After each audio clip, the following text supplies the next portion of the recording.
It'll change the way America shops. It's everything the consumer could possibly want, all at one time, all in one spectacular place. One-stop shopping, the total shopping experience. Place has it all. America's first super mall, Forest Fair. Bigger than life, Forest Fair. Bigger than life, you can find us there. An innovative combination of elements, 5 major anchors, including Bonwit Teller, B. Altman's, Parisian, Elder Beerman, and Biggs, a hypermarket, the largest in the world. Also Sakowitz, Super Sports USA, and Silk Greenhouse. Plus a Time Out Entertainment Center, a world of food, and twice as many smaller shops than you usually find in today's malls.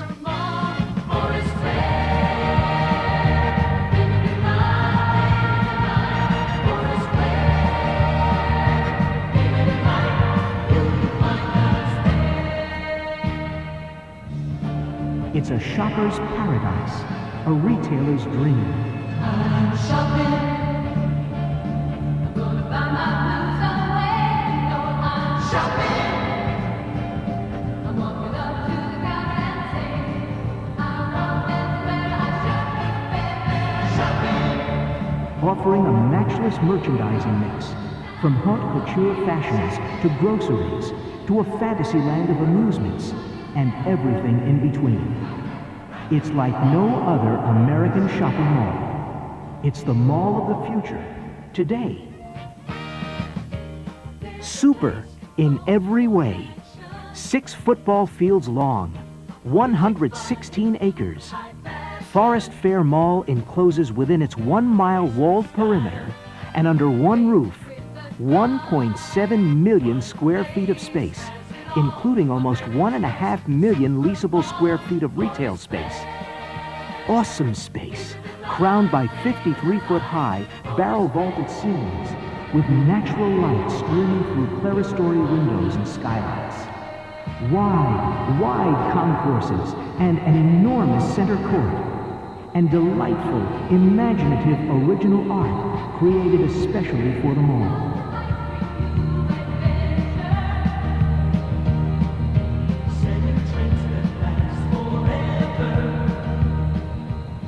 America's new Forest Fair Mall.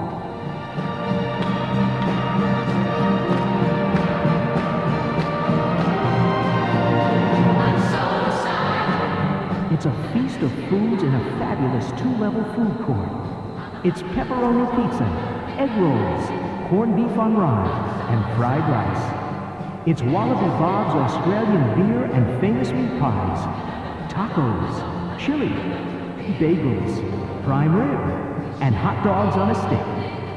It's a family-style buffet. Cookies, snow cones, and 50s food and entertainment from the Heartthrob Cafe. America's first supermall has everything, even a child care center where the kids can play while mom and dad shop. The new Forest Fair Mall. It's 5th Avenue and Main Street all in one place.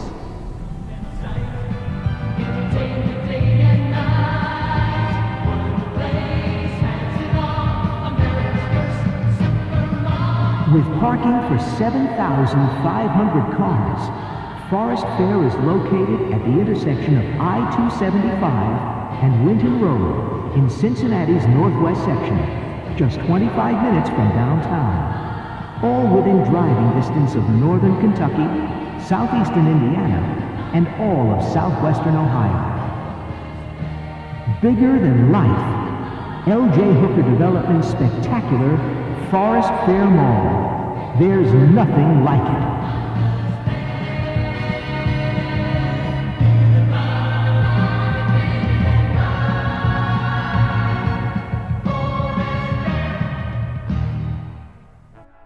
Hey, what's up everyone? Welcome back to Dead Malls, your one home for the craziest fever dream-like explorations of malls, dead and abandoned. To continue our abandoned mall kick, which has been going on for like 6 episodes now, don't worry, Dead Malls will eventually return.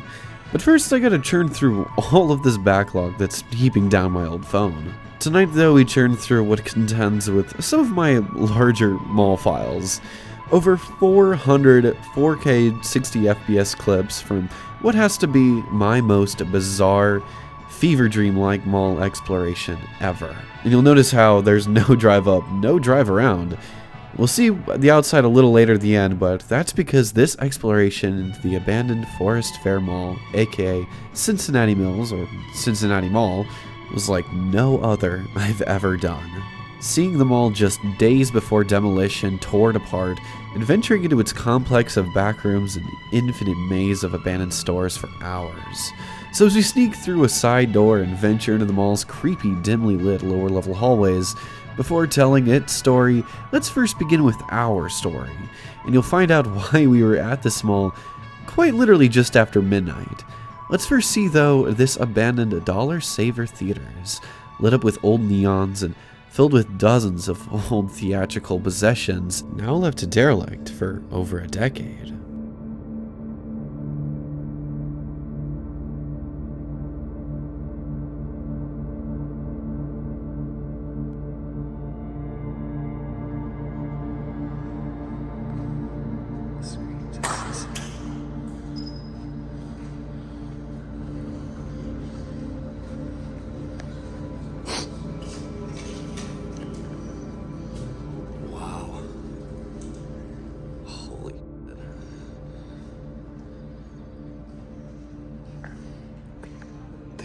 Gatsby, May 2013.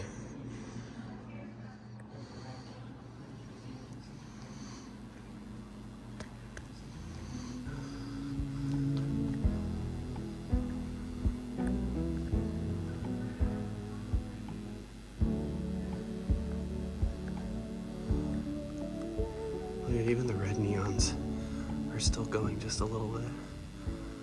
Just a little bit of juice.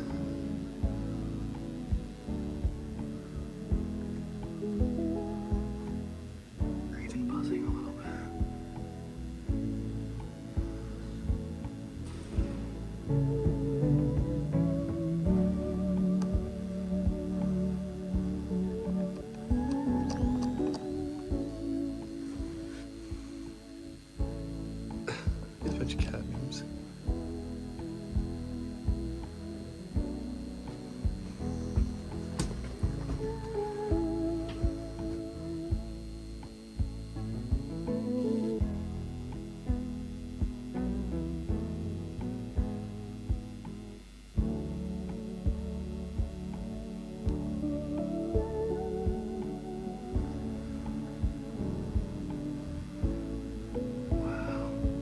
Dude, look, they still have the popcorn bags and shit left in here.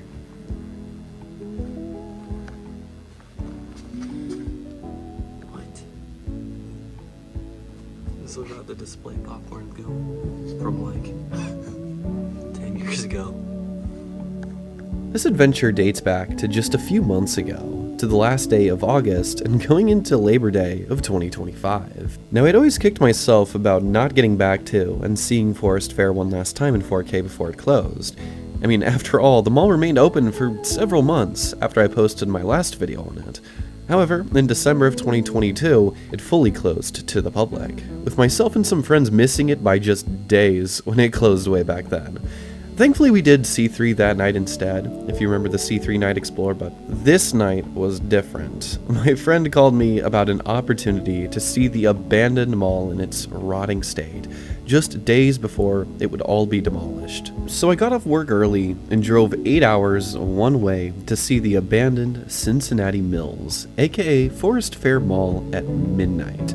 And we were here for over 4 hours, as you can probably tell by the length of this video. I'll never forget running past the bushes along the dark, abandoned shadow of the mall's parking garage outside, and then running into 3 other random explorers who were also doing the exact same thing as us, only they had traveled from Minnesota.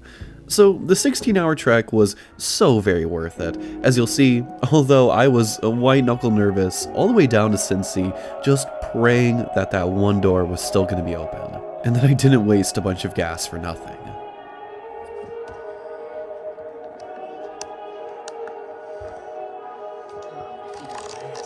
Did you step in it?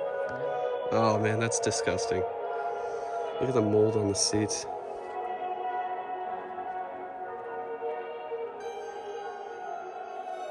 This theater was so bizarre to us because not only did it smell like a basement that hadn't been touched in 40 years, but there was also just so much standing water flooding it. All of these theater rooms in this lower level theater were flooded out like this, and walking around in them caked with mold was just kind of nauseating, so we didn't stick around long. Ew, ew, just walking through a ton of spider webs. Just take it as it happens. Let's get out of here.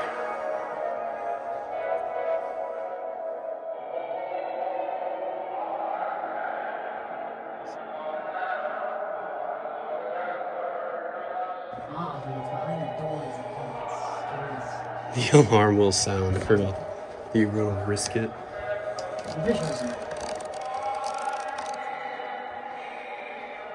Oh, this one's got red.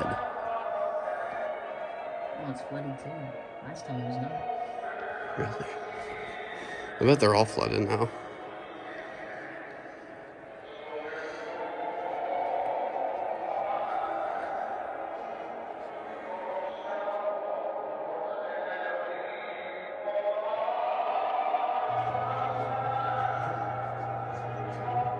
The story of Forest Fair Mall is one you may have heard before, perhaps from other spelunkers, or maybe even from me in a previous installment. This time though, I wanted to go much deeper than before, both historically and physically, exploring the mall in a way that I haven't yet. This is my final take on Forest Fair, and I don't want to miss a single detail. From the beginning, Forest Fair was a mall set up for failure. It was meant to succeed, it was hoped it would, but in reality, it never truly stood a chance. Over the years, it was rebranded multiple times and given several makeovers, ultimately becoming one of the largest wastes of money in Metro Cincinnati's history. And yet, despite that, it was also a magical place. For decades, Forest Fair provided a vast collection of memories to locals, for both those growing up and those already grown. It was unlike any other mall, and in this episode I wanted to try to recapture some of that magic the mall once exuded.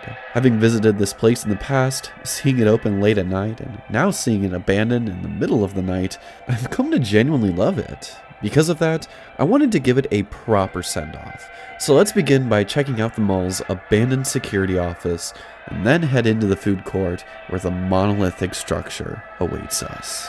Dude, this shit literally looks like the Chernobyl, like the reactor control room. This is so f***ing cool. I got the phone still working. There's the security bag for the creepy security dude who worked in. Yeah, the guy with the knife. Dude, look at the images. They're still burned into the screens. What?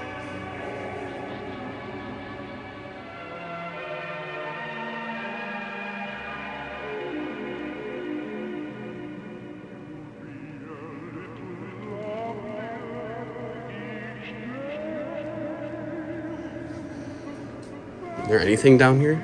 This whole shop. Oh. Look, there's a hand. You gotta hand it to him. Dude, that's backrooms right there. Cincinnati Mills security office.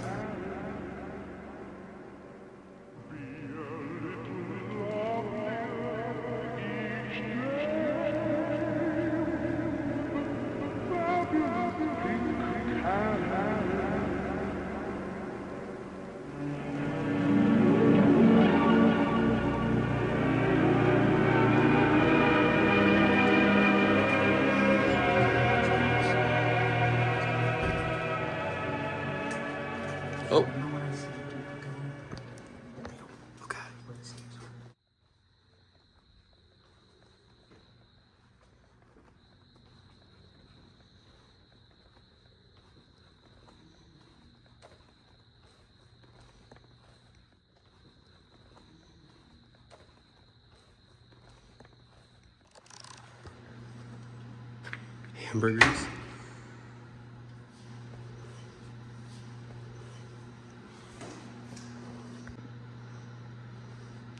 Double tacos and burritos.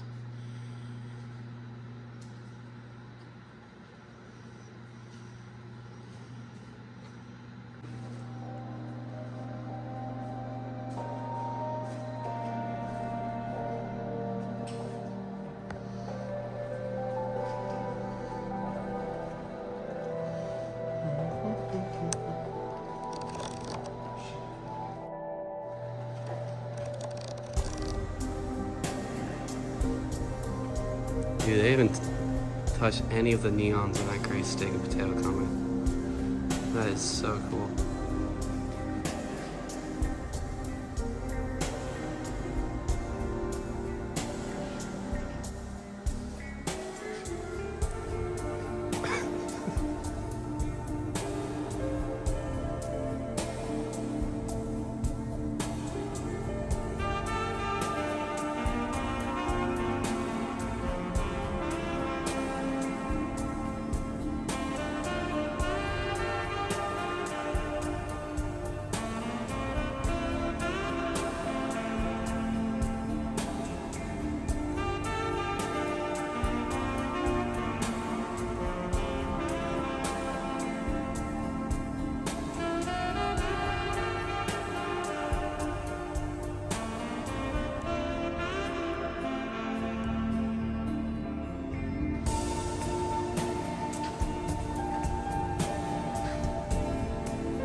The disaster piece of forest fare was all proof that bigger did not equal better. At one time, just a stretch of farmland along I-270 and Winton Road on Cincinnati's northwest side, this tract of land was purchased by real estate developer Omega in 1985, whom initially had a simple future in mind for the site. They envisioned a new Biggs to take the site, a hypermarket superstore chain which was popping up all over Cincinnati at the time. They aimed at large-scale stores which sold everything from groceries to home goods and everything in between, and this would have been good enough. However, as we've seen from time to time again, especially more recently, which is scary, the billionaires just can't keep their grubby fingers off simple middle-income Americans. And one billionaire in particular, an Australian businessman by the name of George Herskew, just had to wedge himself into that development, buying the property from Omega in 1986 and immediately proposing plans for the site that seemed downright insane.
Neighborhood A.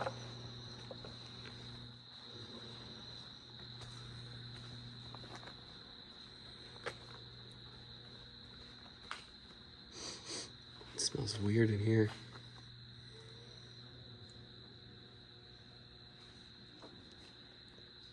Seeing this mall again in its abandoned state was genuinely unlike anything I'd ever seen in my life. I felt like I was rediscovering some long-lost Fruitiger Arrow dream world, an empty, abandoned city, colorful and vibrant in every way, except completely vacant, choked with decades of dust, and its grand center courts, once housing concerts and grand symphonies, now only hosting symphonies of crickets.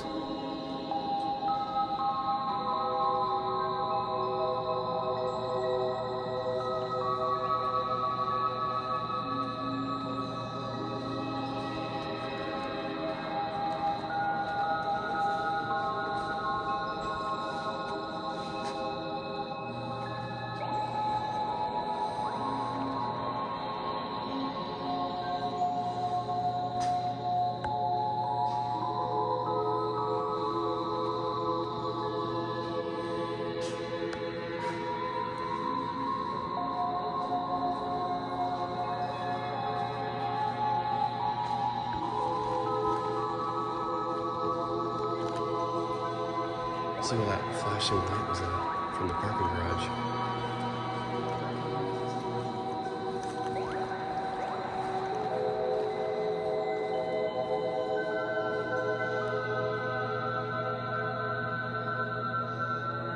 Now once we pass the threshold here, crossing into the old parking garage wing, you may notice that beautiful, albeit dirty tile flooring. Now little did I know it at the time, but those are actually the last of the mall's original tiles from its OG look, which we'll be getting to here soon with the history, but I just thought those were so cool. This whole parking garage entrance area was such an anomaly, and in keeping true with seeing every bit of this mall, we even managed to stumble into the old mall offices, which I didn't even know were down here.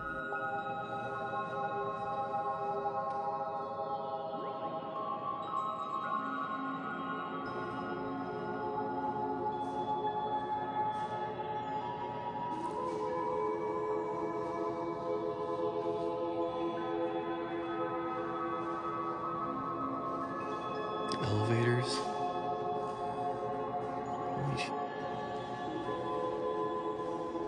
Dude, what's in here? Marketing storage.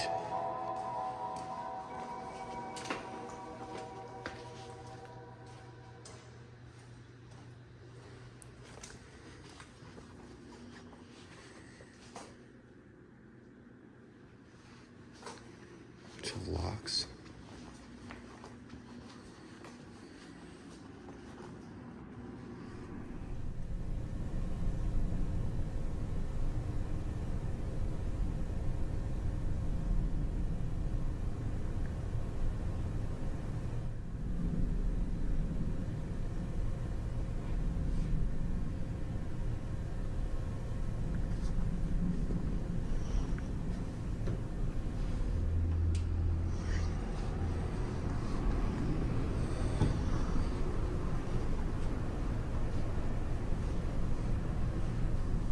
Oh my god. What the This is literally the back rooms.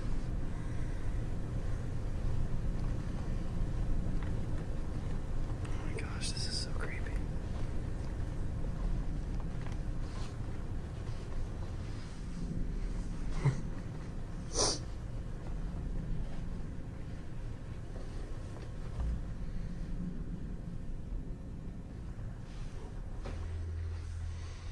Me too.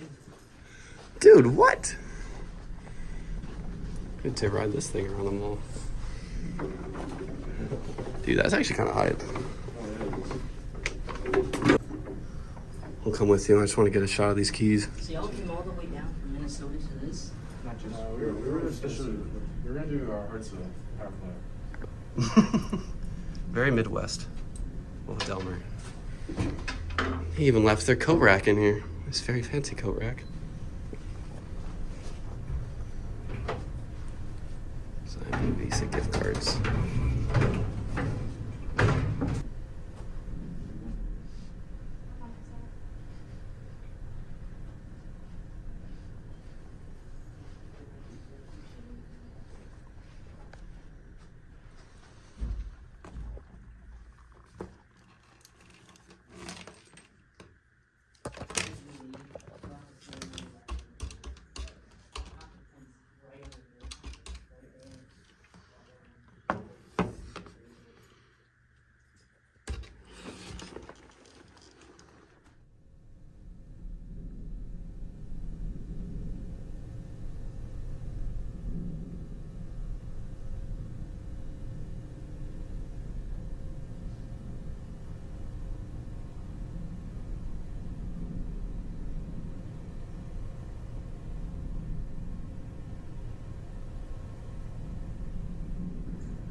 Just walk on the sidewalk with me.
Plans by Herskew initially called for the site to be built up into a massive, one-of-its-kind attraction, something that America had never seen at the time.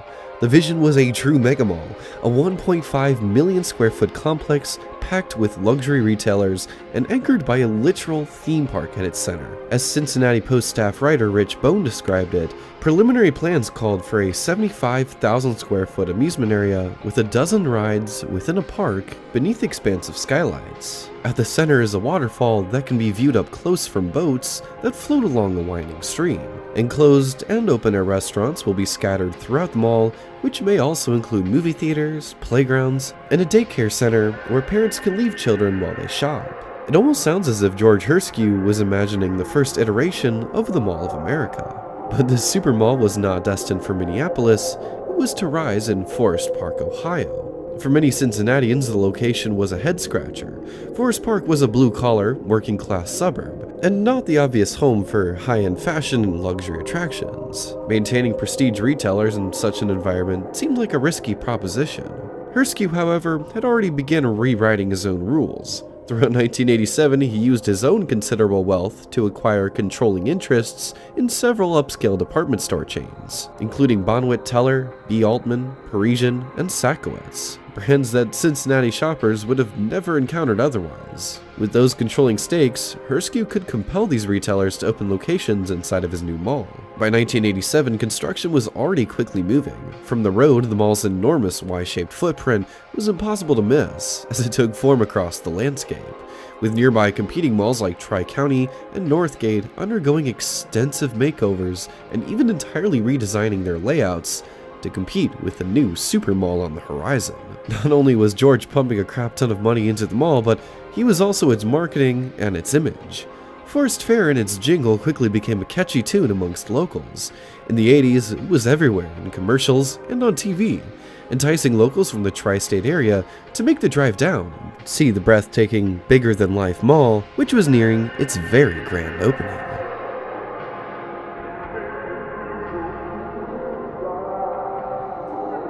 It definitely feels like a Men's mall with all of the theming.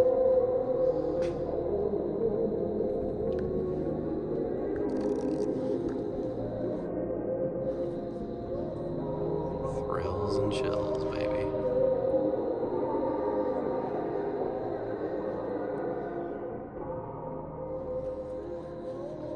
Honestly, if it's chill,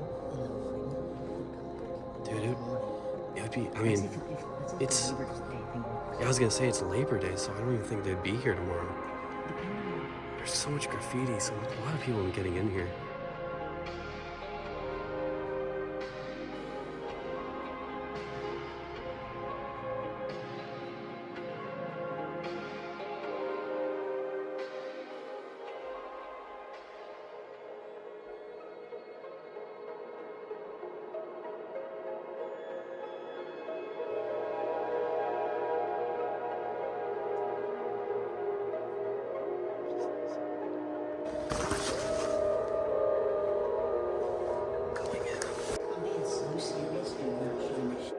No, I'm not even gonna turn it on.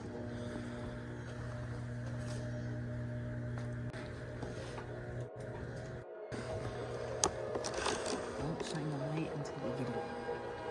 This is crazy. I'm getting sick. Whoa! Is all the shit left inside? I literally picked that up as well. They got like actual blankets. Dude, they left everything behind. Oh yeah. Even Aries has this fucking is all fucking everything behind. Really? Yes, the sign and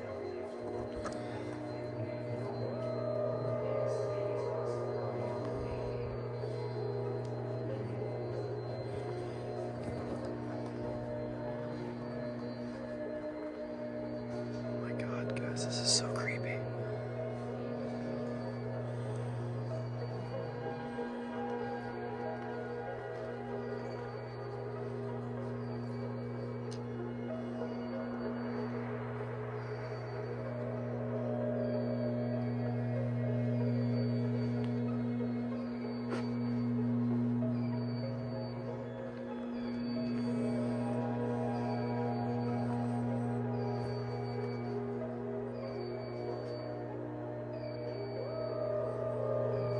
This humming is kind of hurting my head, I'm not gonna lie.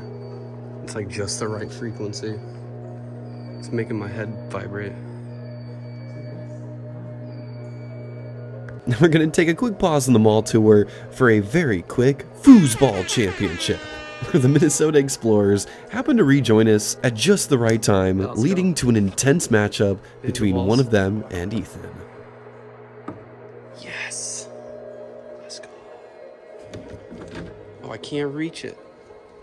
So what's this called again? Fool's ball?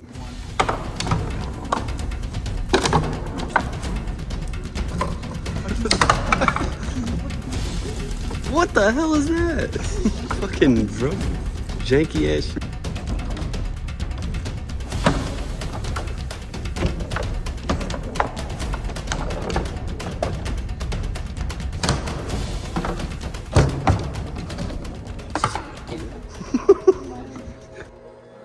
Dude, it's like everything is just left behind. They're like still sealed up and everything. The little micro. A microscope. This is probably where the pizzas are in this fridge.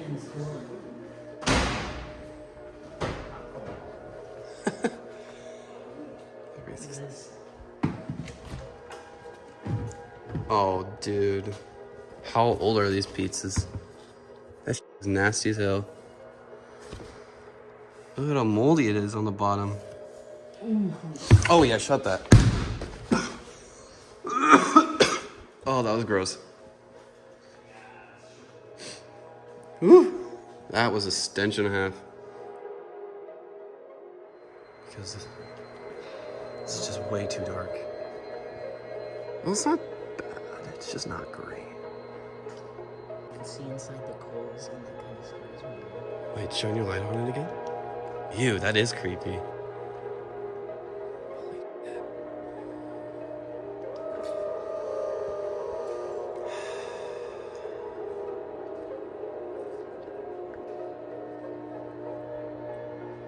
It's the last time I'm ever gonna walk around in this mall. I gotta enjoy every bit of it. Dang, dude, that feels like so good. It's gonna look better once you can actually see it, like the brightness peeled up. Because right now it's fucking dark as shit. You can't see anything. I wanna see this media play. What was that? You see that flashing? Could have been from somebody behind us. That's true.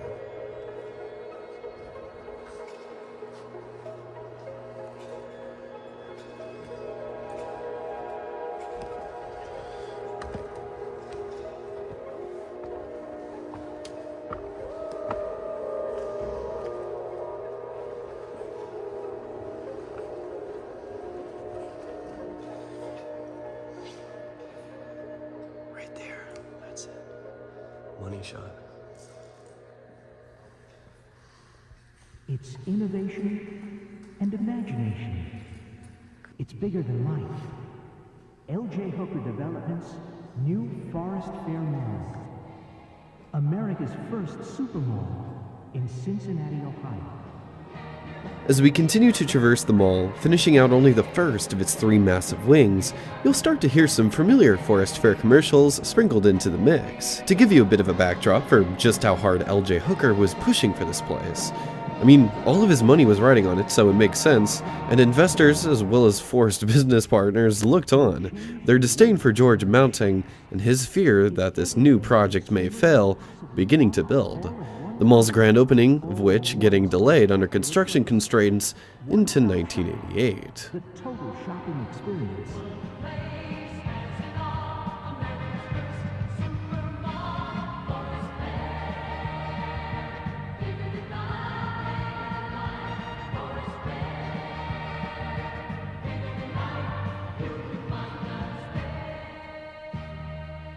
An innovative combination of elements. 5 major anchors, including Bonwood Teller, B. Altman's, Parisian, Elder Bean, and Biz, a hypermarket, the largest in the world. Also Sacklets, Super Sports USA, and Silk Greenhouse. Plus, a time-out entertainment center, a world of food, and twice as many smaller shops than you usually find in today's malls.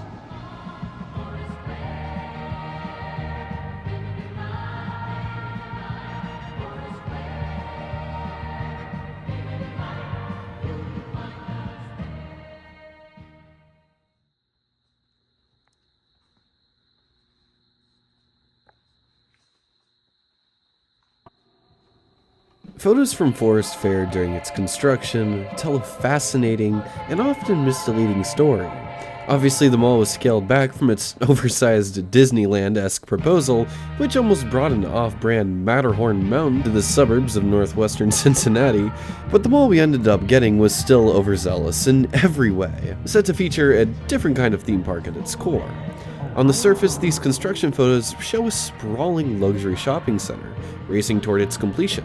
Steel rising, skylights being installed, workers painting, and a megalithic 1.5 million square foot layout taking shape in northern Cincinnati.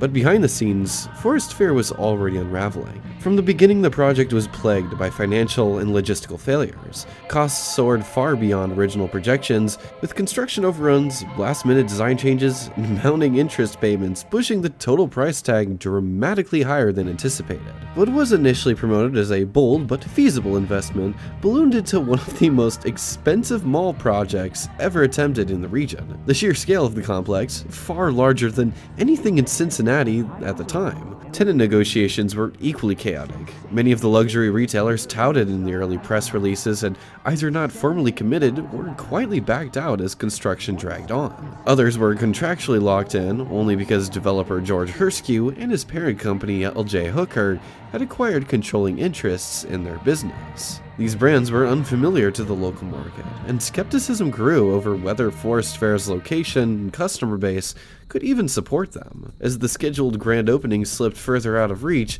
developers instead opted for a staggered debut. Rather than opening the entire mall at once, Forest Fair would instead partially open, with its eastern one-level wing, anchored by Biggs, debuting first, and planning to open by that summer of 1988, months before the rest of the mall was ready to give the public its first glimpse of the enormous Y-shaped interior. Even then, much of the complex sat unfinished, empty, or shrouded behind temporary walls. By the time the mall stood at the brink of its full grand opening, the warning signs were already impossible to ignore.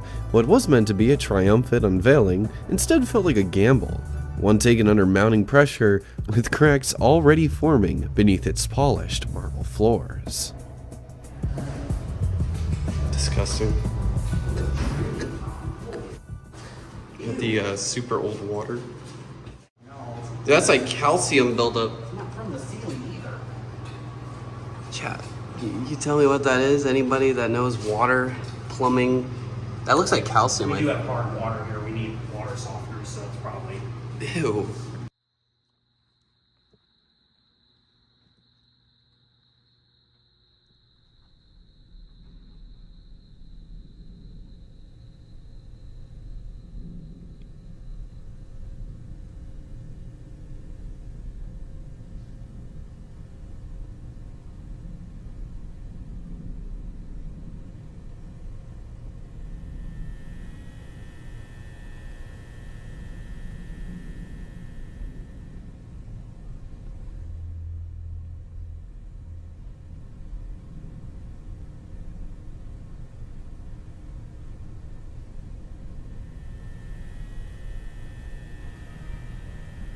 Super in every way.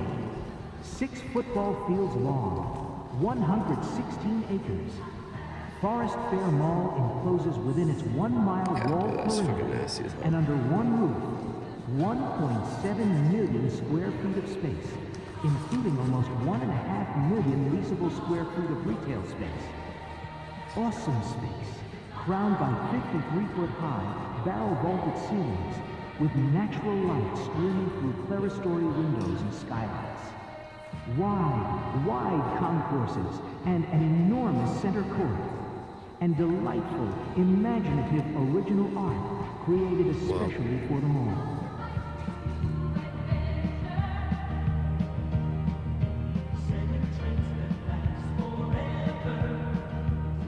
A bigger-than-life celebration to celebrate a mall that's bigger than life.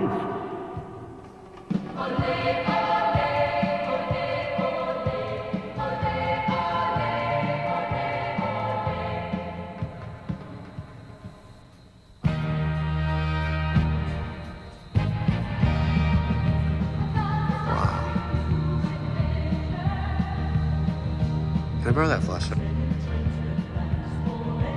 Ohio's own Elder Beerman. Sensational Big's European-style hypermarket with 70,000 items. One-stop necessity shopping, all in one gigantic store with 57 checkout lines.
Is that open? Oh yeah, that's open.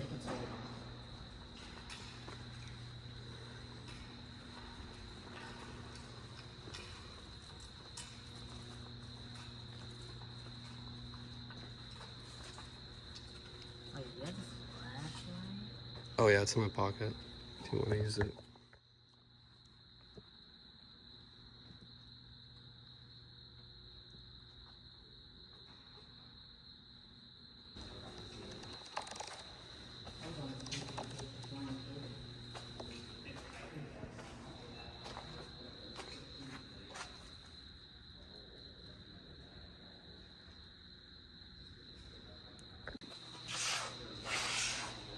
Ew, look at the floors. It's caked in fire extinguisher dust.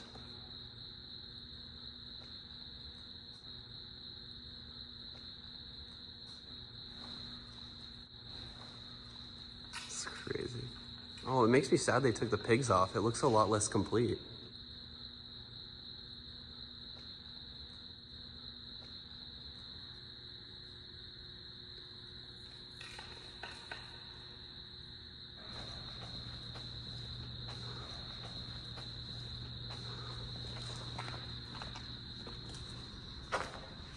Here's where I think we should go downstairs and then go to the middle and then make our way Towards the... neighborhood B. Yeah. Let's do that. That's so fun. Dude, this is so creepy looking. I love this. With like the up carpets. Wow.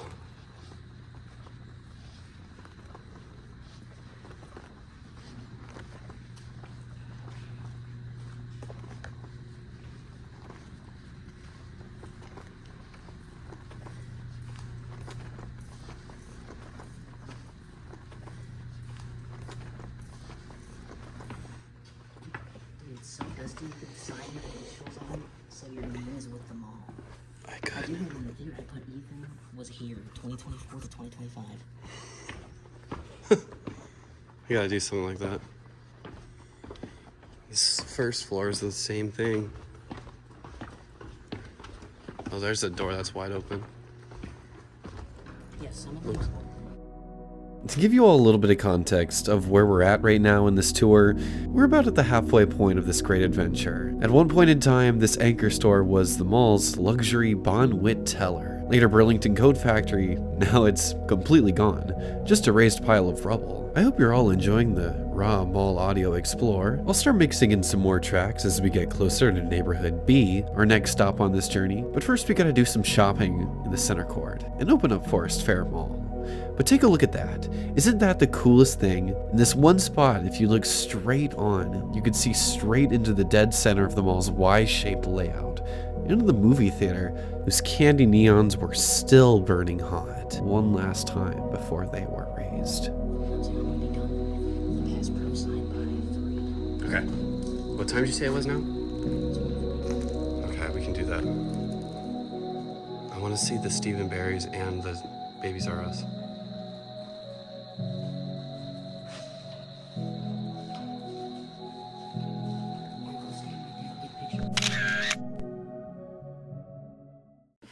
My battery's at 15%.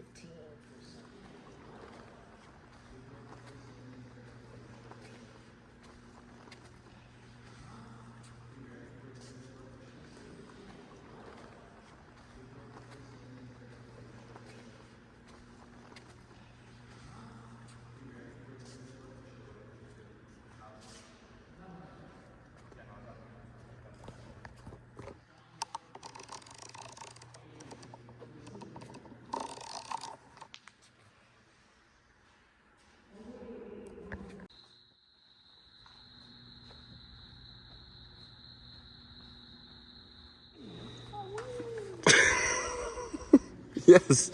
Go Ethan.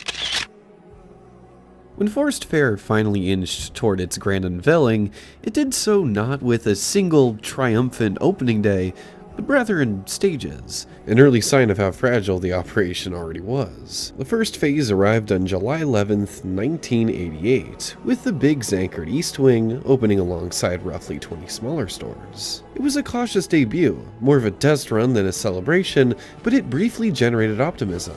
Almost immediately after the wing opened, Elder Bierman was confirmed as the replacement anchor for a vacated space, offering reassurance that momentum had not yet stalled completely. The rest of the mall, however, would not yet be ready until March 1st, 1989, when Forest Fair's 5-day grand opening event officially launched the remainder of the massive complex. In those days, dozens more shops and several major anchors, including B. Altman, Bonwit Teller, and Parisian, opened their doors amid gala festivities designed to cement Forest Fair's place as the new centerpiece of Cincinnati retail. Celebrities, VIP guests, and elaborate promotions punctuated what was billed as a pivotal moment in local shopping history. Yet even in the shadow of celebration, the mall's underlying fragility was already evident. Roughly only 1/3 of its tenants were operating on opening day, leaving significant stretches of space unoccupied and giving large portions of the vast interior a strangely empty feel. Other attractions, like the indoor entertainment complex Time Out, which was a scaled-back version of the first indoor Disneyland proposal, featured a carousel, mini golf course, several indoor carnival rides, and hundreds of arcade cabinets spread across 2 massive game levels. The Australian-style brewery Walled by Bob's and the licensed daycare Koala Clubhouse opened alongside the shops in an effort to appeal to families as much as shoppers. Not only did the mall feature one food court, the current food festival, but there was a second equally sized food court called the Picnic Patio, which wrapped around the upper level of the Time Out complex, the current day location of the mall's Showcase Cinemas. We'll get there later on. The mall's 8-screen Super Saver 8 cinemas, the one we already did explore, opened as the first theater later that summer on June 30th, 1989, once rocking a mirror-clad ceiling which featured a vestige of hundreds upon hundreds of marquee bulbs lighting up its surfaces. The concourses were finished in bold peach and teal tones, brass handrails, barrel-vaulted skylights, dozens of fountains down each court, and kinetic sculptures evoking the spectacle Hersky had always imagined. Yet, even as crowds filtered in that spring day in 1989, a question lingered. Could such grandeur truly flourish here, in a market untested for so much prestige and so much square footage? The grand opening was meant to signify triumph, but for George Hersky and Forest Fair alike, it was also a moment when the hype began to fade and the real challenges began to show. Wow.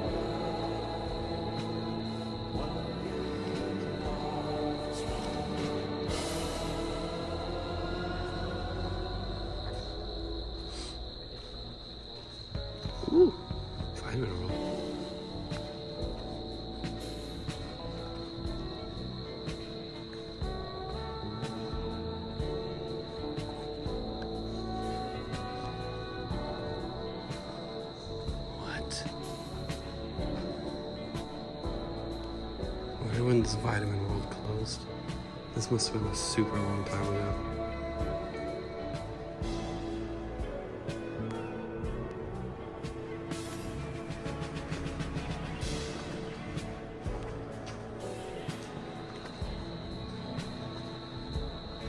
Crickets will stop if you get close to them, but the second you walk away, the chorus begins again. It's crazy.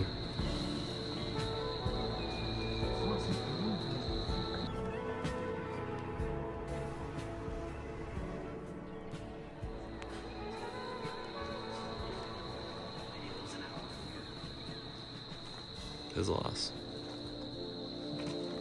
Is that a... What is that? Explosion of crap on the floor?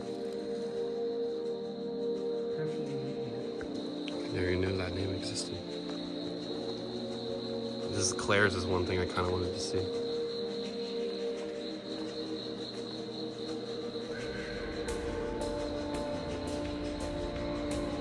Chair's great.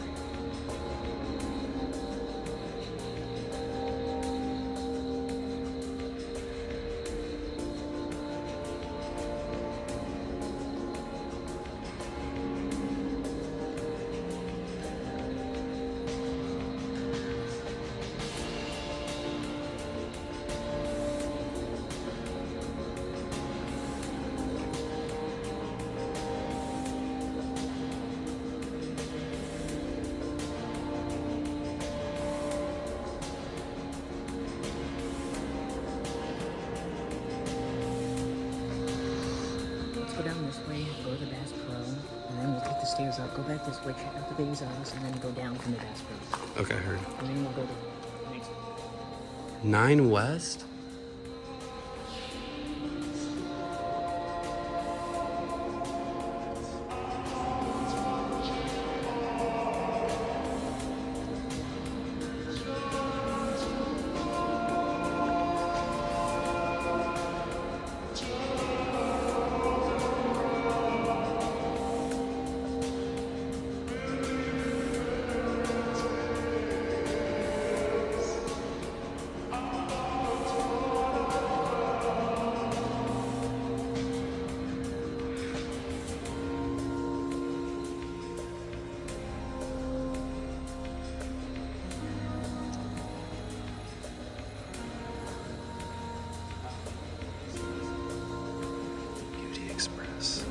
This is crazy because when I saw these 3 years ago, all of these stores are closed with their lights off. But it's like now I can see them with their lights on. Inside.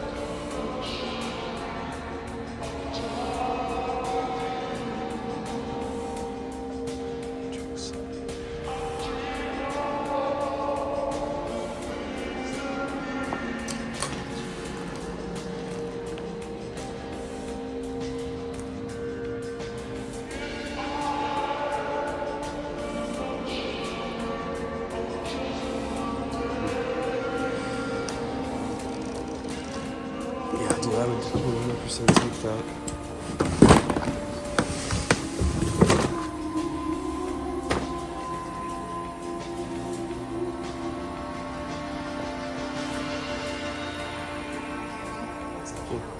These used to hang on the walls. Wow. Now you can ride it. I can ride all of the animals. This is my dream come true.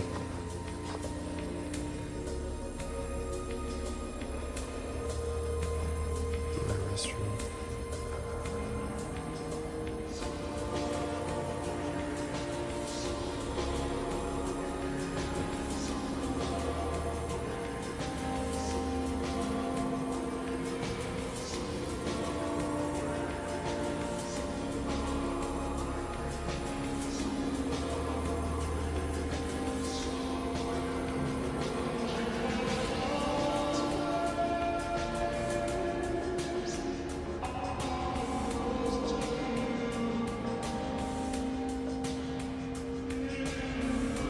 Oh, this is off 5th. Look, it says it. Oh yeah, you're right. Saks off 5th Avenue.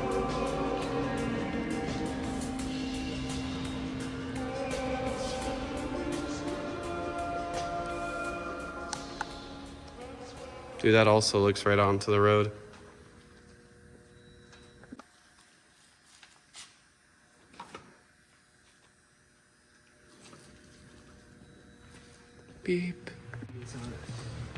Yeah, I want to go up there. Oh, this court is so cool, dude. Hang on, I gotta get a slow walking shot of this one.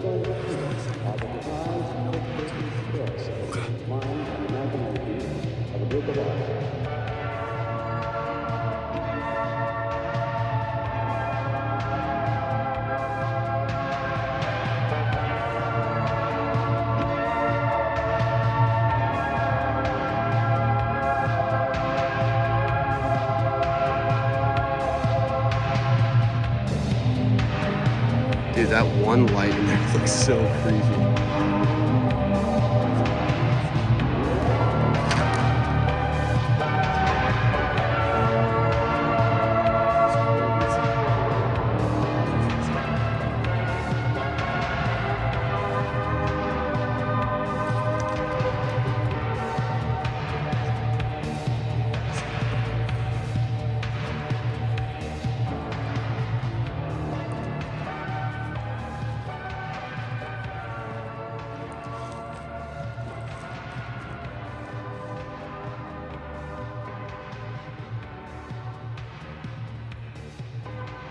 Does anybody know what this old store was down here by the old Bass Pro?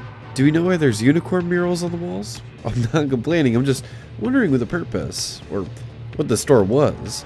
Please, let me know down below if you do. I, along with everyone else, would love to know.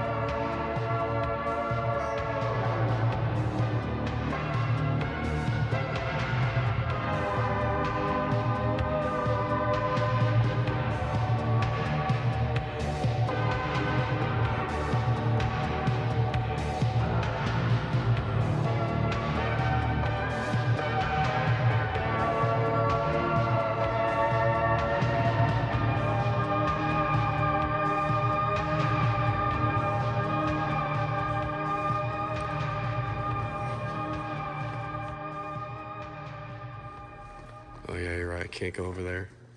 That's too risky. I don't really want to see a whole lot of it, but it would be kind of cool to see some of it. I remember walking through here when it was still open. This is just crazy to see. Anybody down for an abandoned game of Duck Hunt? No? Well, perhaps Bass Pro's wide selection of outdoors merchandise can satisfy your niche. No, that's gone too? Wow, I remember when all of this was still here. Coming here to this Bass Pro when it was still open, and walking around inside of it 3 years ago, just so that we could look into the abandoned mall. And I remember walking around in the mall when it was still open, getting chased around by security on his bike.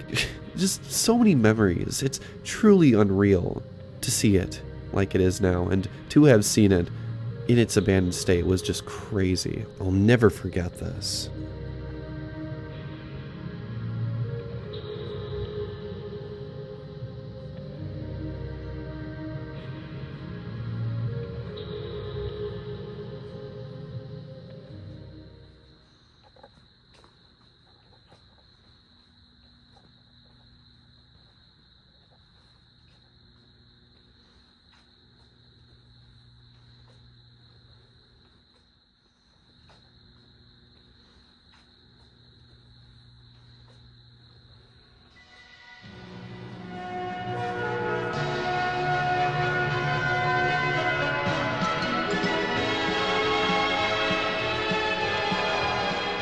Enjoy the music while it lasts, because once we head back up to the second level, the exploration takes a much creepier turn, as I was left alone several times, wandering through the creaky wood-floored hallways and past empty storefronts that all carried that faint, unmistakable scent of mold.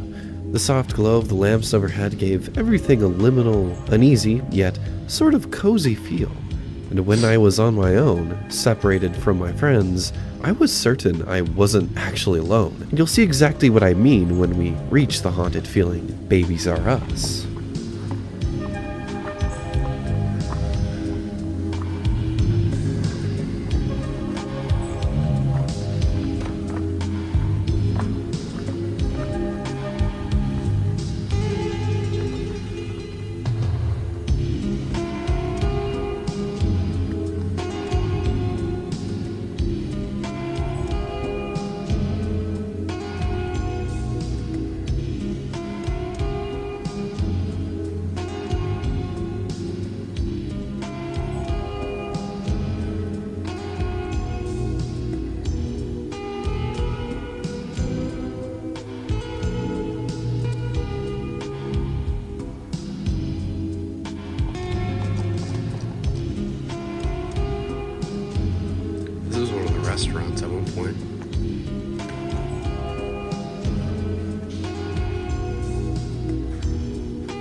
yeah, little speedies everywhere.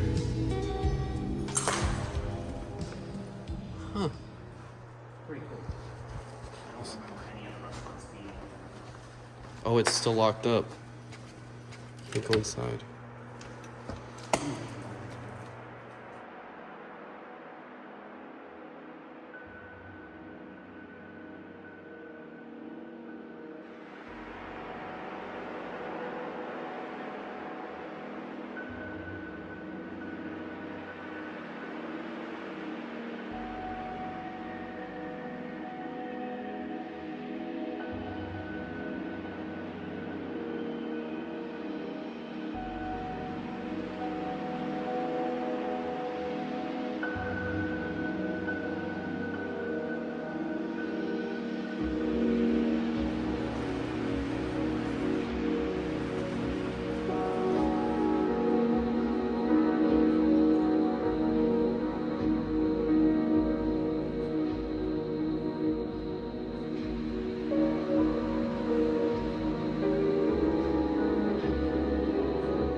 After the grandeur of grand opening had settled down, and the cascade of noise from concerts in the center court quieted to a simmer, only 3 months after Forest Fair's grand opening, L.J. Hooker filed for bankruptcy, under mounting debt from its overambitious U.S. mall expansion.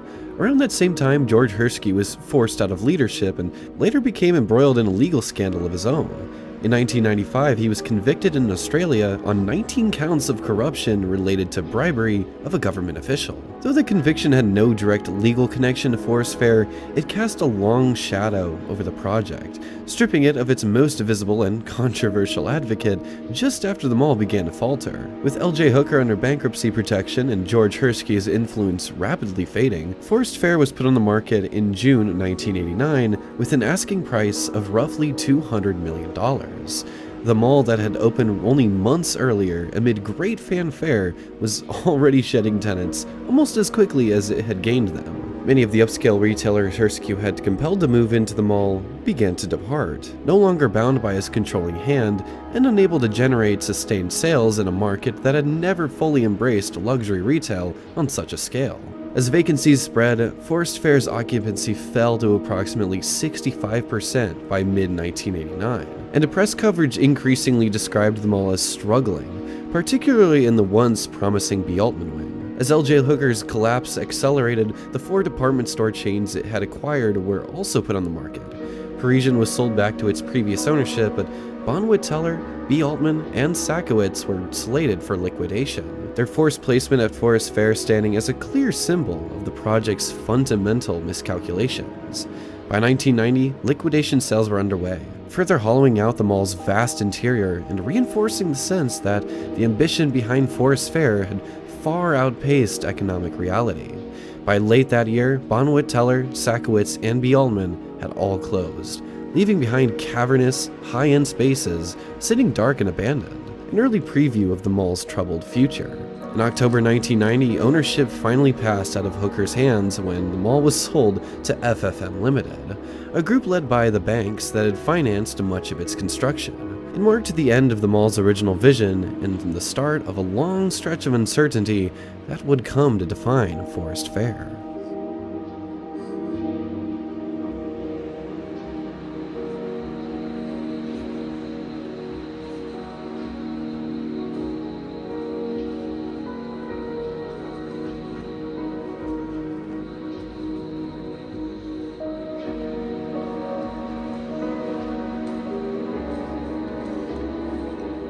I kept getting drawn up to the skylights and the barrel-vaulted ceilings. Those small, rectangular fractures where daylight leaks through the dark, like the building in its own glitched, fragmented reality was forgetting what time it's supposed to be. It was so odd.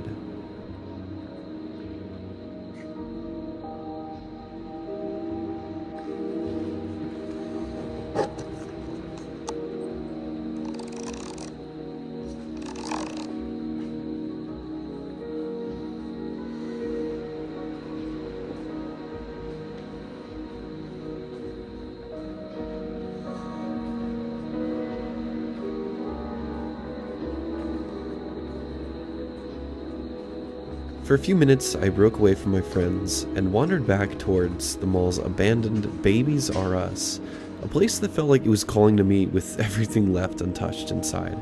And I mean literally everything. As I ducked between shelves in complete darkness, my floodlight only carved out a small circle of light of visibility in front of me. Giant pictures of smiling babies stared down from every wall. It was like they had taken the merchandise and vanished, leaving behind everything else. Shelves, signs, ads, all frozen in time. When I finally reached the customer service desk, that's when I heard it.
What is that?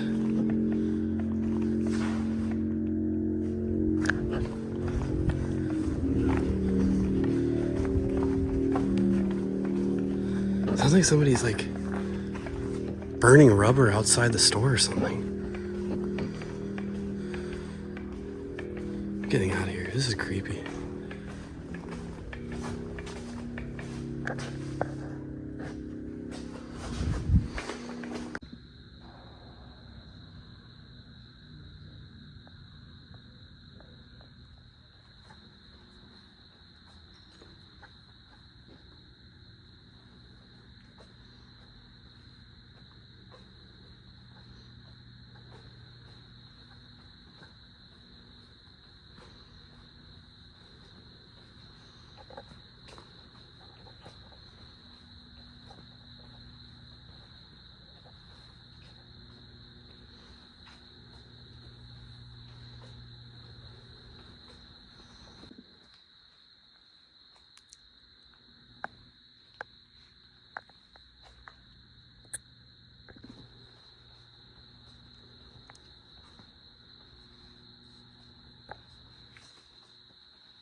Let's take a walk through the abandoned Stephen Barry's, a place I passed by once before many moons ago, barely stopping long enough to even register the facade.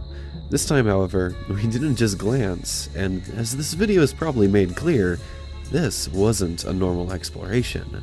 We drifted through and explored every forgotten back hallway, every hollow corridor of this building, a Stephen Barry's that was once an elder beerman, still full of the remains of both lives, quite literally stacked on top of each other, refusing to disappear.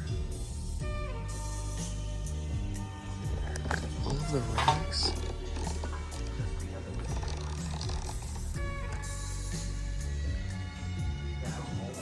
Dude, these are some nice hangers.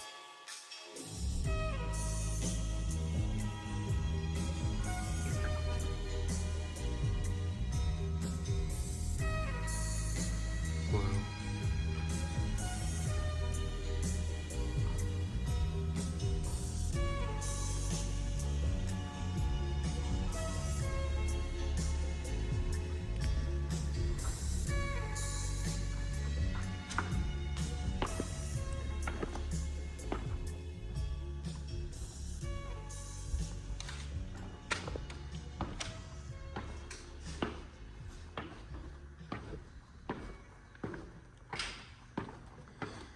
I found shopping carts. And I smell mold. Smells good. These two shopping carts were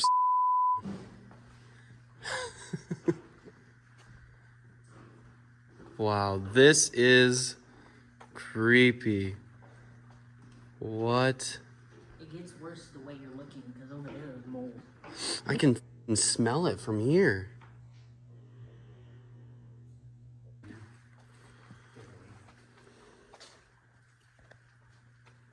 Oh my gosh, this is all mold. Holy crap. I didn't even notice this when I went through the first time.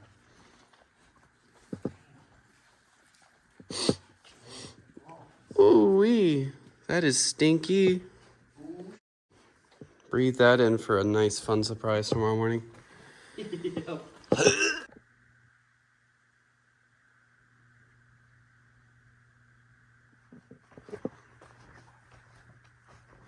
And all the changing rooms over there. Like a whole wall of them.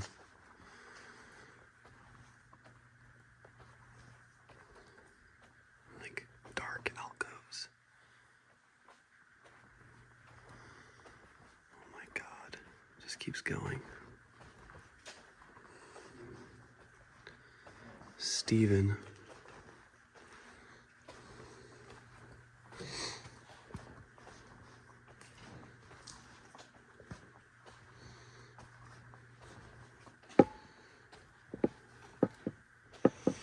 Nobody bought this table for $100.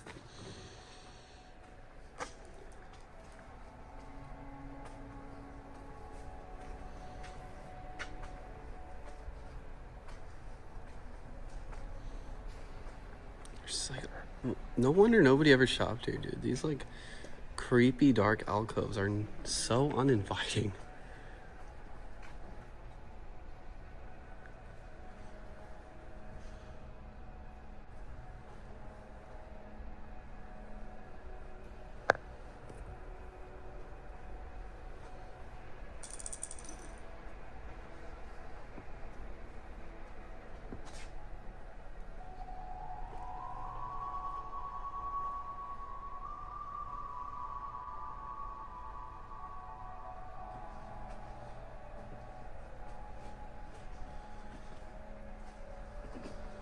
Whoa. There is a whole ass salon in here. That's cool. Super cool. It's like an old Regis.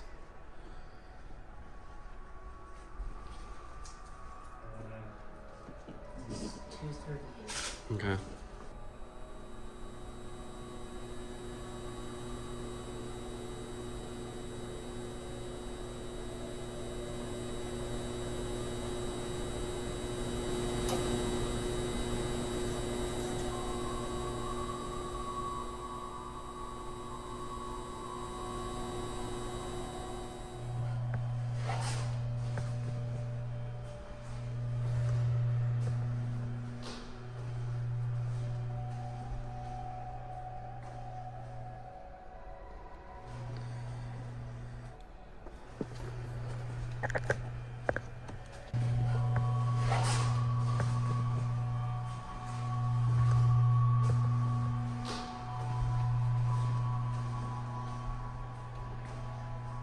Nope.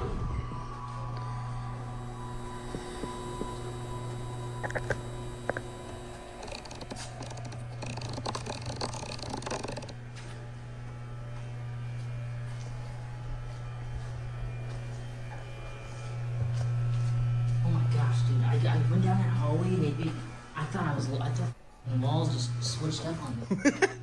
I'm lost. Imagine. That is sick. Spiderweb. Oh, hey. Manager. Quite the setup.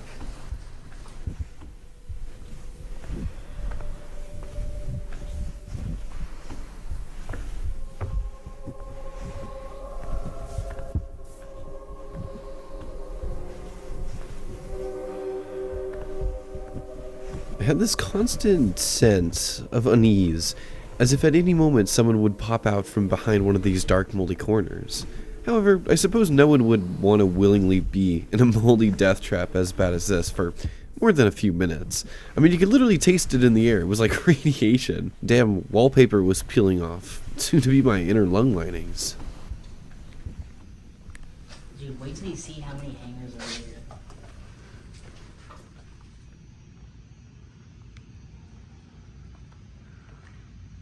That's apocalyptic.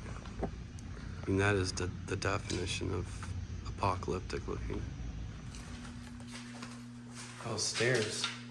Yeah, it goes up to the second level. I don't even know where we're at right now.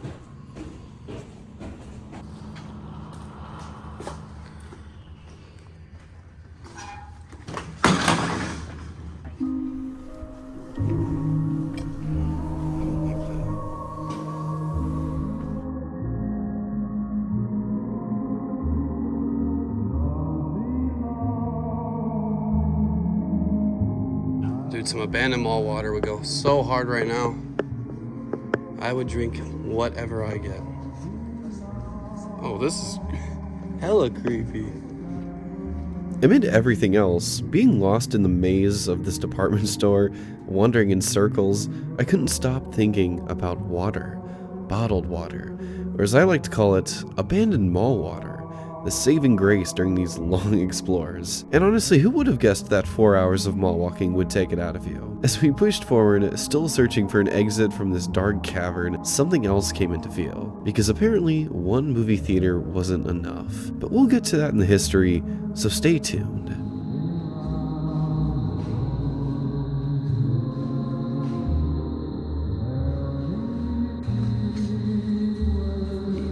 Light.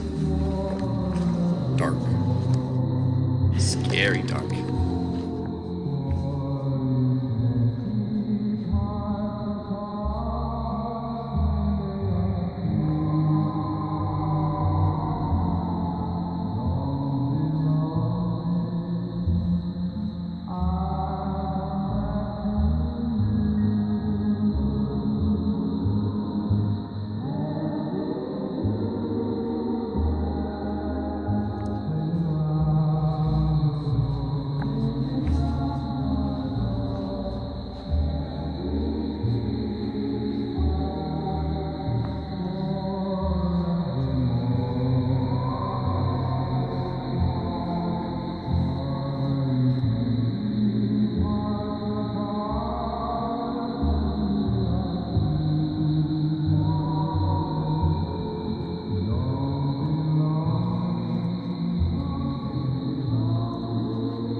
What's up?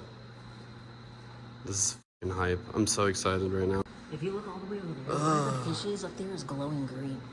What? You're right. Why?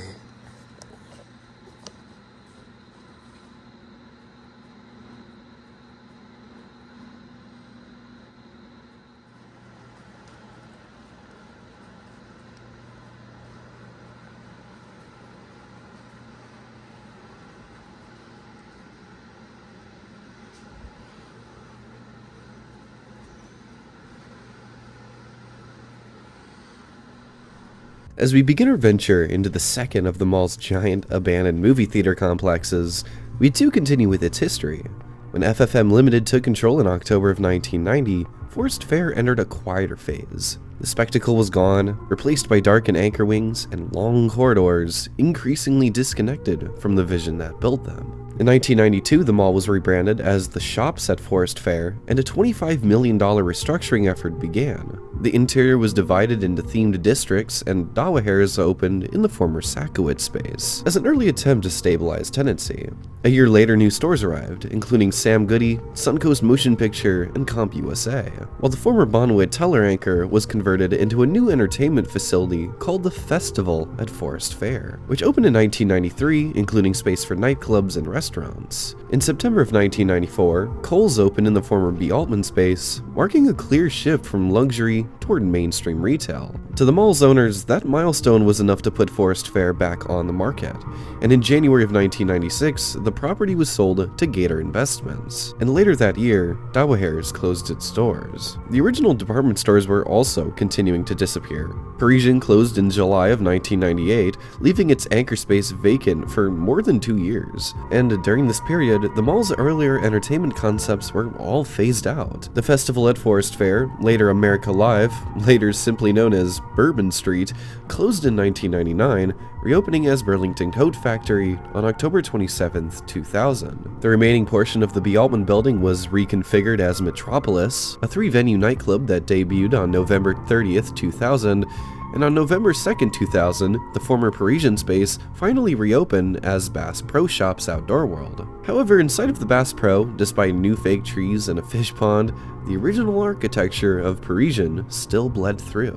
While Bass Pro opened, Forest Fair began physically reshaping itself. Its first true expansion added a new media play to the lower level of the Kohl's wing, which opened on November 17, 2000. A second expansion added Saks off Fifth Avenue to the Bass Pro wing, which was dedicated on March 15, 2001. The mall's original entertainment core, however, was sadly dismantled. Time Out on the Court, once a central family attraction with its Ferris wheel, carousel, and mini golf course, was officially closed in 2000, along with the mall's second upper-level food court. In their place, the lower level became a new Steve & Barry's University Sportswear, which opened on November 23, 2001, while the upper floor was converted into a brand new Showcase Cinemas, a 10-screen multiplex, the one we're exploring right now, which officially opened on December 21, 2001, with films like the first Lord of the Rings, Jimmy Neutron Boy Genius, and Joe Somebody.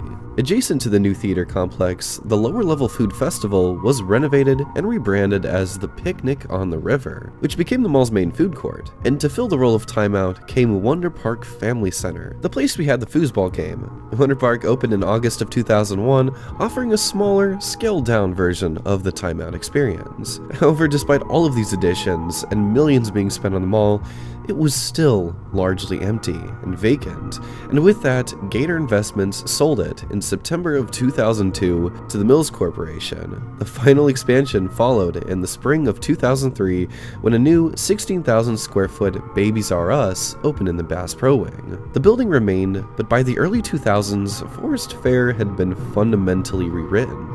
No longer a single vision, it had become a collection of adaptations layered over time, each one a response to what the mall had failed to become. Mills hadn't done anything with it yet, but in just a few years' time, the mall's story would be rewritten yet again, this time bringing it into a psychedelic new age.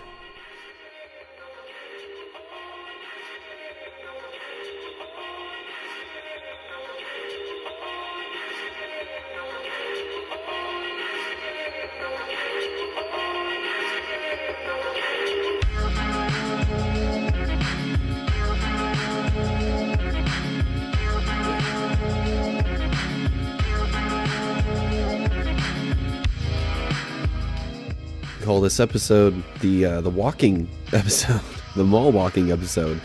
Just exploring quite literally every which way, everything that we saw, every theater room, every hallway. I just had to know what was behind every nook and cranny of this place, and it was so much fun wandering around the hallways for hours at a time here.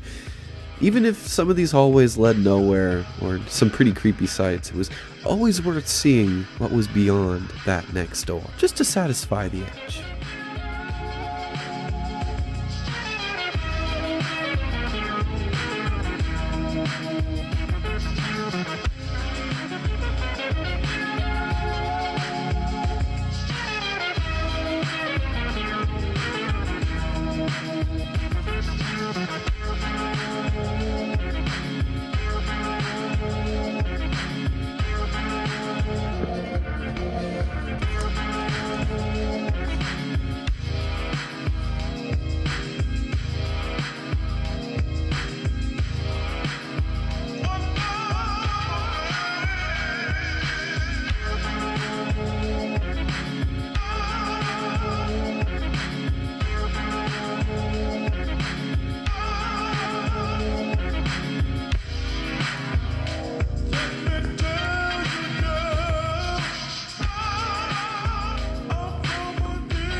This was a super cool movie theater.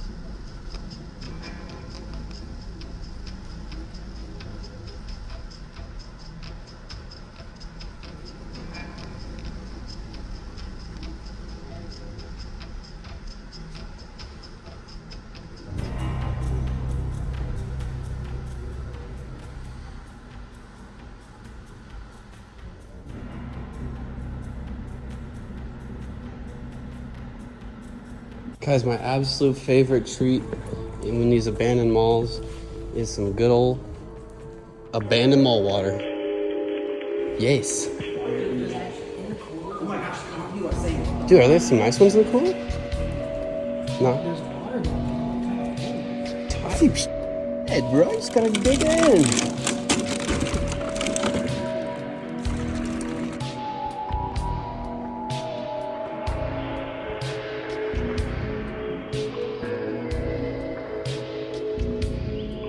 Feel 1,000 times better. Honestly, I don't think it was that bad.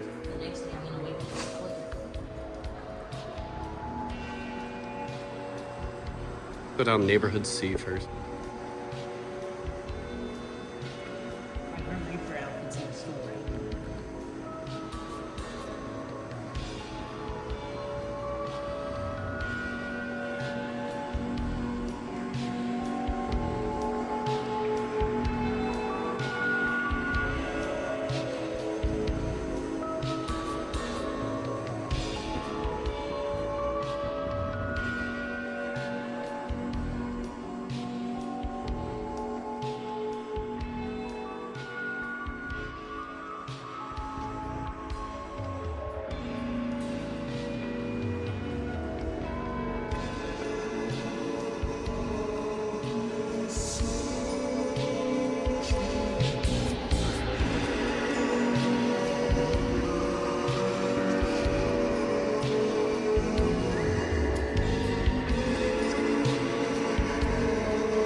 Oh, this light's about to die.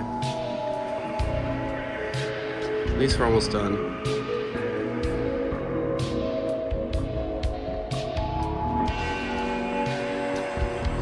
Well, at least we got some. This is creepy.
Dude, I wonder what this was. This is a big store.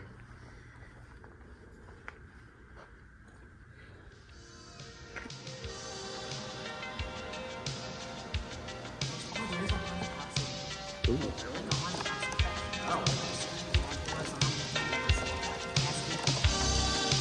The light's getting weak. I'm good for now, but thank you. Holy shit, dude. That is the coolest thing I've ever seen.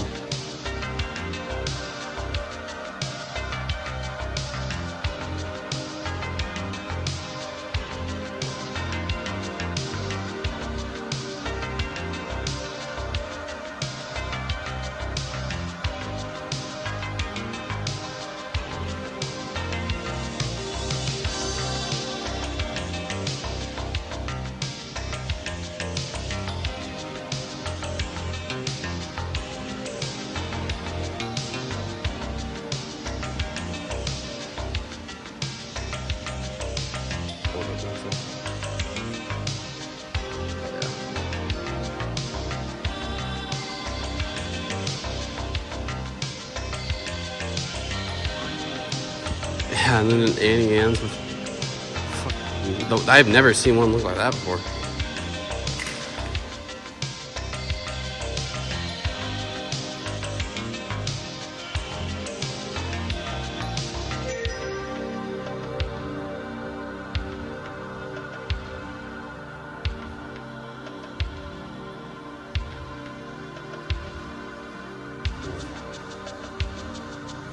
I don't think that's anything. Unless that dome is active right there.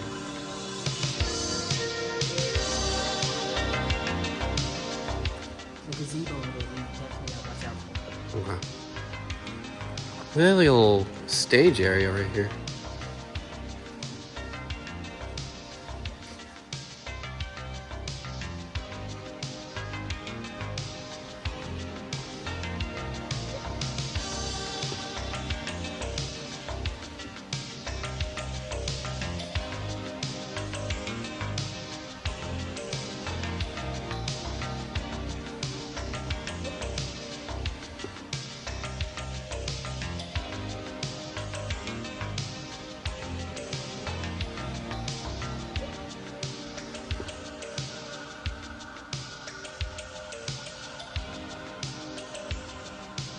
Ew, that's creepy. I don't like that. The evil kitchen. This is creepy as hell. This actually feels evil. Dude, look at this. That looks like blood. Oh. Dude, that actually does look like blood. Dude, that actually does look like blood. You want to find out? A little touch. Coppery. When the Mills Corporation acquired Forest Fair in September of 2002, the mall did not immediately change, at least not on the surface. Instead, it paused. Soon after the purchase, Mills made the decision to temporarily close much of the 1.5 million square foot complex. Its major anchors remained in operation, but the interior corridors fell silent once again. Behind the scenes, the most ambitious reinvention in the mall's history was slowly underway. Mills committed $70 million to a full-scale renovation. Interiors were stripped, repainted, and redecorated, hardwood flooring replaced tile, and as construction progressed, one of the mall's remaining department store anchors bowed out. Elder Bierman, determining the location no longer fit its long-term strategy, closed its Forest Fair store on April 30th, 2003, leaving behind another massive vacant shell awaiting reuse. The reimagined mall was divided into 3 themed neighborhoods. Neighborhood A focused on amusements and entertainment, Neighborhood B dedicated to fashion and outlet retail, and Neighborhood C branded as Country Road, the area we're currently in. The former center court was rechristened as Town Square, complete with giant leaves which dangled from the rafters, and a gazebo topped with flying pigs. The food court was also redone, and Picnic on the River got a lot more rivery, with watery blue accents and a heavy nautical theme coming to redefine its stalls. On August 19th, 2004, Cincinnati Mills officially reopened its doors with a grand opening celebration. The transformation was immediate and unmistakable. Bold, oversaturated colors replaced the mall's subdued palettes, flashy accents, oversized graphics, and digital displays competed for attention. The architecture beneath it all still lingered, but now buried beneath a deliberately chaotic, high-energy aesthetic. Cincinnati Mills was designed not to be elegant or timeless, but loud, accessible, and constantly stimulating. A new anchor debuted alongside the rebrand. Johnny's Toys opened a store occupying the upper level of the former Elder Bierman. Around it, new inline tenants arrived with or shortly after the rededication, including Guess Factory Outlet, Wilson's Leather Outlet, Spiegel the Ultimate Outlet, the Suit Factory, Margarita's Authentic Mexican Restaurant and Cantina, and the Danbury Dollar Saver Cinemas, which took over the former Super Saver Cinema. But the momentum proved fragile. Media Play closed in 2005, remaining vacant ever since, and Johnny's Toys closed in early 2006. Its space later absorbed by a relocated Steve & Barry's, which expanded to occupy a good chunk of the both levels of the old Elder Bierman. However, that was the problem. Turnover became constant. Stores opened brightly, then vanished quietly. On April 3rd, 2007, the mall changed hands yet again when the Simon Property Group and Farallon Capital Management formed a joint venture to acquire the Mills Corporation, including Cincinnati Mills. By then, the cracks were already impossible to ignore. By January 2008, only 66 stores were operating in a mall built to house nearly 200. That same year, the mall lost its final original charter tenant. Biggs, the last remaining connection to Forest Fair's opening lineup, closed its doors in June of 2008. And soon after, the entire Biggs wing was gated off, as it was completely empty. The Simon Farallon partnership moved quickly to divest the failing mall. In December 2008, the struggling property was sold again to North Star Realty, but Simon wasn't going to let them keep the name. On March 4, 2009, all references to the Mills were removed from signage, graphics, and promotions. The complex adopted yet another name, Cincinnati Mall, its third identity in less than 5 years, and probably its worst in my opinion. The supersized center loomed forward. Tenants like Saks Off 5th, Burien Bookstore, Guitar Center, and Urban Behavior cycled through, leaving behind empty shelves. By the end of the decade, barely 40 stores and services remained operational. It was clear that Mills' attempted rebrand or repositioning was a complete failure.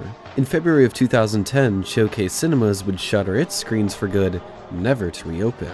I guess 2 theaters in one mall wasn't a good idea after all. In March of 2010, World Properties Incorporated, based in New York, acquired the nearly vacant complex. That following January, they announced a $10 million renovation, proposing new mixed-use facilities, business services, medical offices, and education.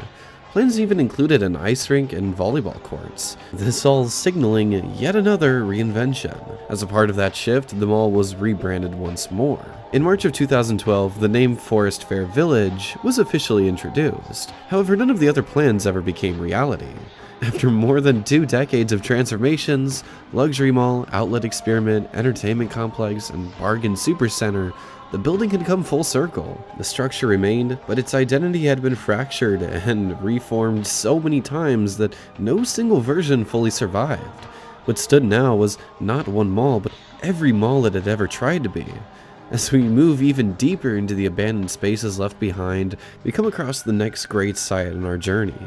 This cavernous Big's anchor store.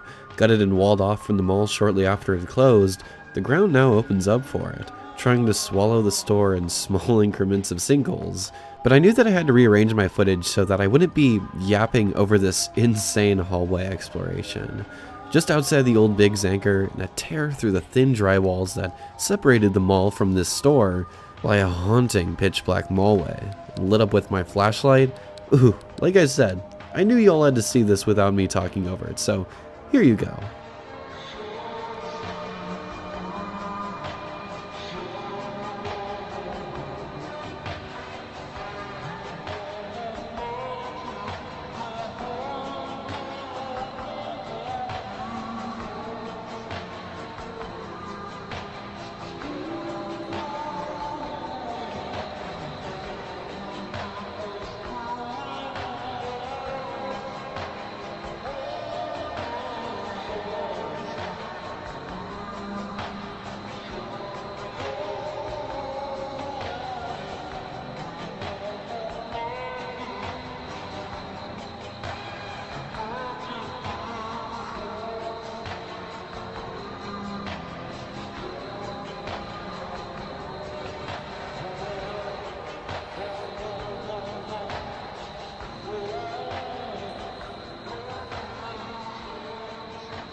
There was something profoundly surreal about peering through the decades of settled dust into this vast, aging Big store. The space felt suspended in time, silent, cavernous, and strangely untouched, giving it an unmistakably otherworldly presence, as though it belonged to a past era lingering just beyond reach. From here we continue deeper inside, wandering through the old Big's back rooms, each step carrying us into spaces growing more obscure and unfamiliar by the minute. While we eventually came upon a lookout point, scenic in its own way, though undeniably eerie, as one wrong step could lead to a horrifyingly dark fall.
What is this area? You did not go over there, but me and him did. It's like a giant backyard. Dude, look. What? Wait, what? This is indoor? Oh my gosh. Watch your step. It's like the big storm or something.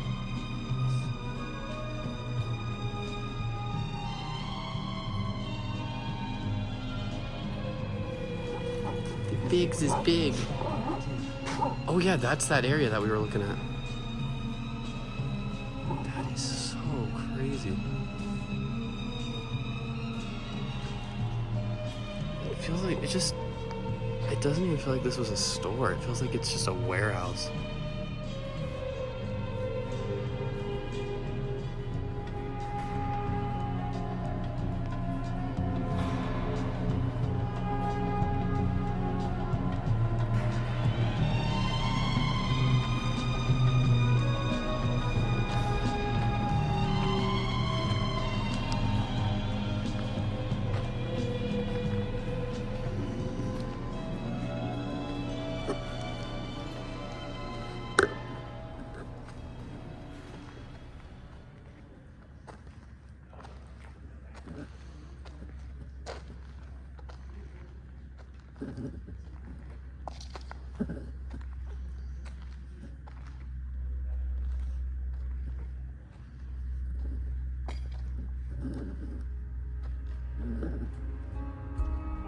You guys can't see anything, but we're hugging the mall right now, hugging along the walls.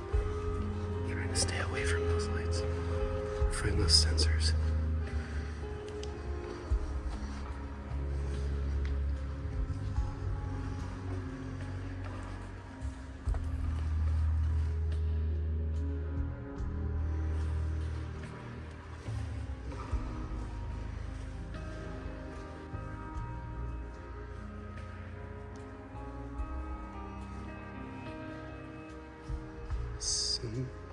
Cincinnati?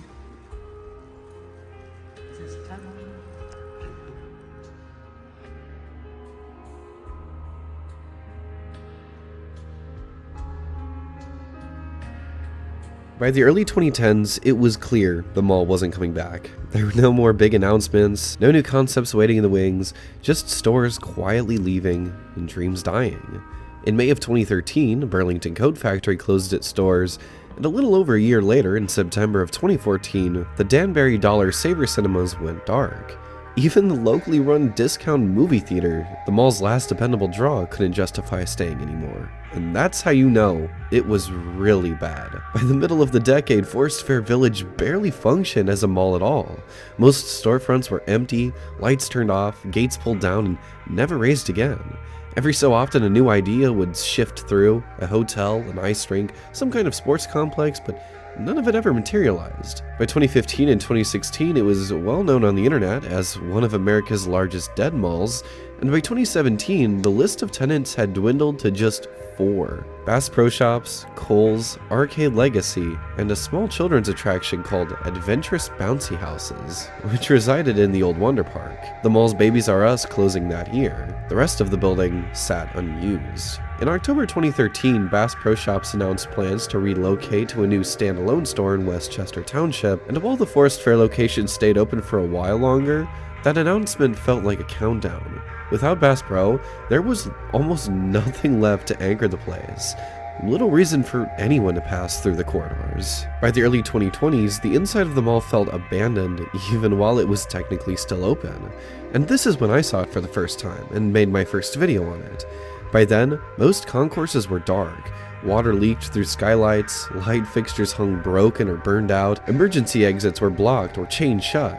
Out back, the mall's security vehicle sat parked and forgotten, its windows clouded with dust, tires slashed, leaves and signatures collecting around it as if no one and everyone cared at the same time. In September of 2022, Arcade Legacy, one of the last interior tenants, and one of the few places still drawing visitors inside, closed and relocated. Its departure left the mall's interior completely empty, something many had seen coming for nearly 30 years. The mall's official closure came just weeks later. On December 2nd, 2022, the Forest Park Fire Department ordered the interior of Forest Fair Village closed, citing widespread fire code and safety violations. After 34 years, the bigger-than-life dream was finally over.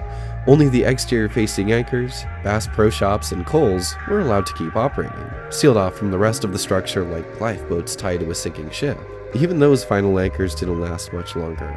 Bass Pro Shops closed on January 13th, 2024, relocating to their new store, while Kohl's held on until March 29th of 2025, when it finally shut its doors. For the first time in more than 30 years, the entire building was completely empty.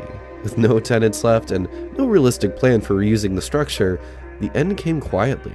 In September of 2025, literal days after this exploration, demolition began.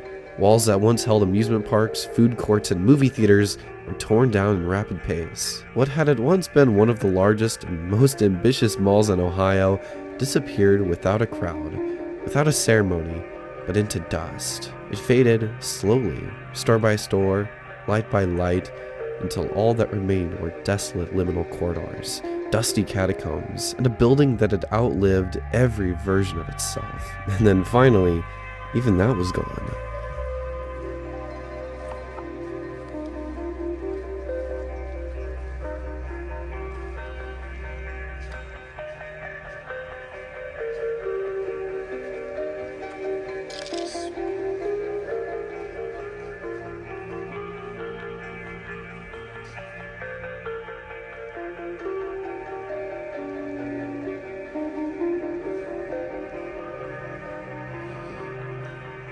Dude, the sun's starting to come up.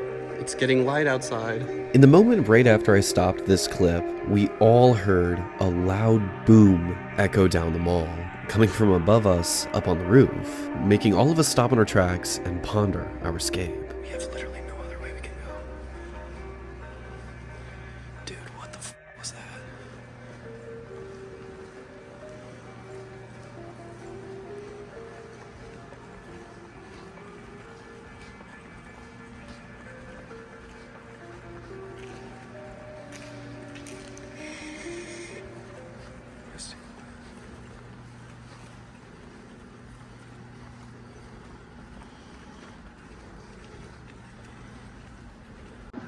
You don't? You think they'd be silent? That's true, I guess. That's what I'm saying. There sounds like someone's talking over here. I kind of want to peek. And if we do see people, we could go to the stairs over here or make a run for the exit. Yeah. Wait, is there like stairs right there where that exit is? The stairs are over here. Okay, good. I was gonna say.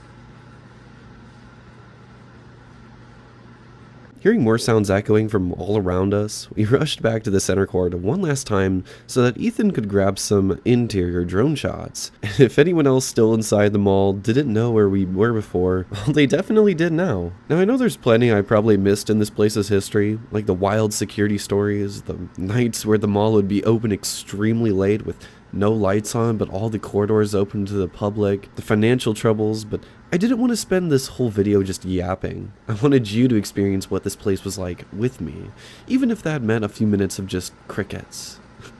That was the experience that I wanted to share, so that I could always look back on this moment that I drove 8 hours one way to see one mall in the middle of the night. After all, though, this is one of the most famous and well-documented malls on the internet, so if you want to go deeper, there are tons of great video documentaries out there made by people far more talented than myself. Sal's multi-part series is one that always comes to mind, but I hope you enjoyed this otherworldly exploration, and all of the strangeness that came with it.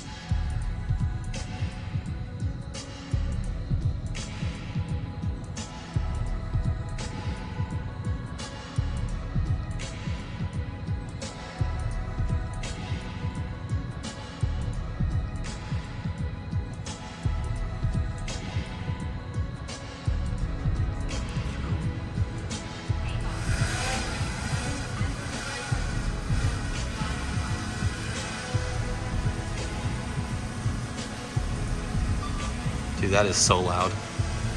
Take it away.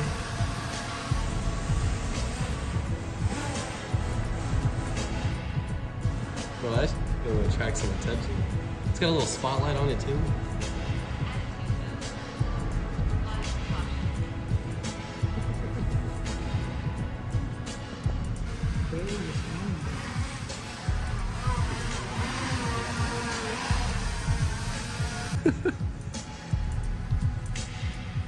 Oh my gosh.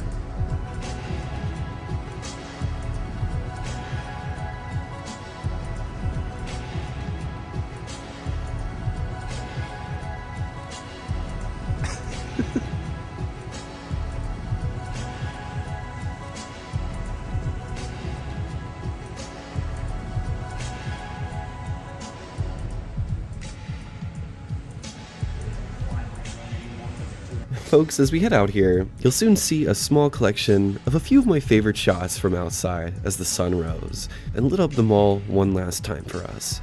But I wanted to take a moment to thank those of you that stuck around and watched the entirety of this 2-hour amalgamation, my longest video, at least for now. But after this, I'm so excited to get back to the smaller, more manageable dead and abandoned malls. But as stated previously, seeing Forest Fair again was just such an otherworldly experience. It's one I'll never forget. I'll never forget doing this. As Ethan was packing up his drone, another loud bang came from right above us, as if whoever was up there was literally following us around through the skylights. An idea that sent shivers through my spine and also sent us all running for the exit. But the last thing that happened in the mall, which you'll hear, was one last thud.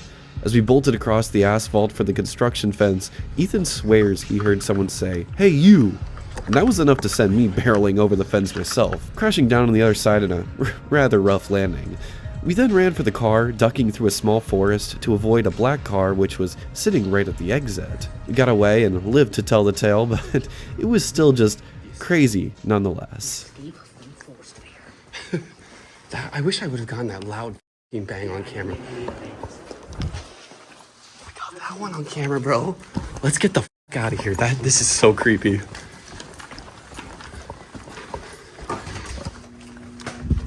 Anybody? Come on, come on. Dude, who the f*** is up there? Come on. I just want to. But I hope you enjoyed tonight's episode. If you did, consider liking the video. I slaved away editing at this thing for 3 weeks, so it would really mean a lot to me.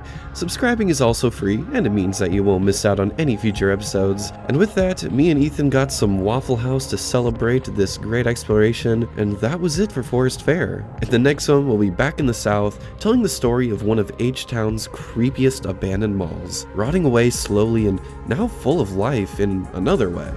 Guess which mall we'll be at, and I'll shout you out in the next episode. But until then, farewell Forest Fair, thank you for the memories, and you all have yourselves a lovely evening.